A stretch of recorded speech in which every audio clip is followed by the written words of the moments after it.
ဒီတစ်ခါမှာတော့ကျွန်တော်တို့ Microsoft Office တင်နေလေးပါ download link ကို description မှာပေးထားတယ် download လုပ်လိုက်နှစ်ဖိုင်ထွက်လာမယ် installer အရင်တင်မယ် serializer နောက်မှတင်မယ် continue upgrade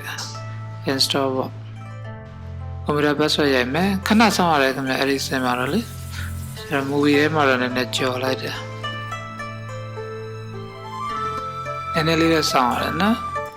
installation ပြီးသွားရင် close ပေါ့ပြန် serializer တင်မယ်သူကတော့မြန်ပါတယ်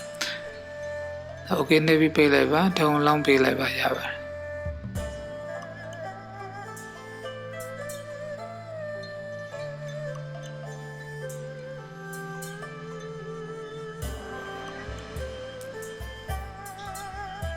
computer password ရိုက်မယ်